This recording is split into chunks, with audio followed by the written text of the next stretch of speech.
Сәлем достар, бүгін мен сіздерге өзі сондай әдемі, жасалу жолы өте оңай әрі нәп-нәзік, дастарханда өте әдемі көрінетін тойбастардың жасалу жолымен таныстыратын боламын. Ол үшін бізге ең алдымен корейский салфетка, яғни гүлдің сыртын орайтын двухсторонний қағазы, сызғыш, жут жіп, двухсторонний скотч керек болады, қайшы және биркалар, сонымен қатар мынандай кептірілген гипсофилия гүлін алдым. Басқа да гүлдер алсаңыздар болады.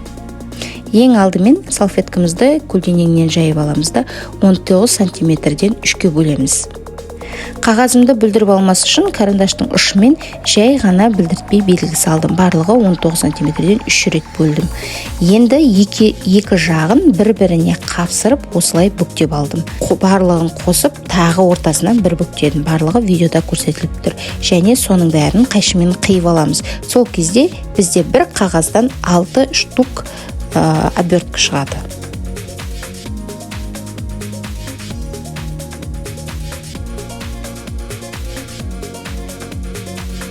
Мінекей қағазымыз дайын болды. Соның ортасына кез келген шоколад қойсаңыздар болады. Мінекей мен шоколадымды қойып, және осы жерде двухсторонний скотч керек болады. Двухсторонний скотчты кішкентай екі бөлігін кесіп алып, жоғарысына және төменіне жабыстыратын боламыз. Мінекей екі жақты скотчтың бетіндегі қағазын алып тастаймыз. Осындай клейкісі қалады. Содан кейін міне осылай жабыстырып аламыз. Келесі шетін жай ғана бұрышынан ғана бүктей қоямыз. Бүктеген кезде бірінің үстіне бірінің мініп кетпесін, байқаңыздар. Міне осыдан кейін тағы да скотчпен жабыстырамыз. Керегіне дейін, содан кейін керегіміз жерін алып қиып тастап, ашып, келесі жағында видеода көрсетілгендей етіп жабыстыратын боламыз.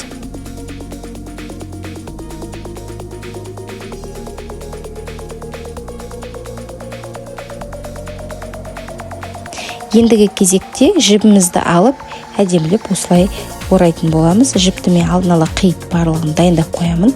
Сол кезде өзіңізге де оңай болады.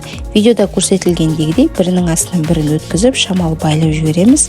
Сол байлаған ортаға дайын гипсоф гүлімізді, яғни кез келген гүлімізді ортасына сала отырып, әдемілеп байлап ұстатып қоямыз. Гүлімізді байлап болғаннан кейін, яғни биркамызды байлайтын боламыз.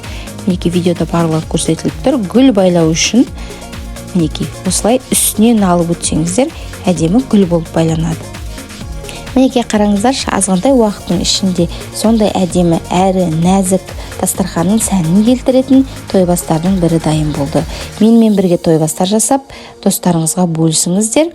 Тойларыңыз құтты болсын. Келесі кездескенше күн жақсы болсын. Сіздермен бірге болған Ақтолқын Қалымқызы.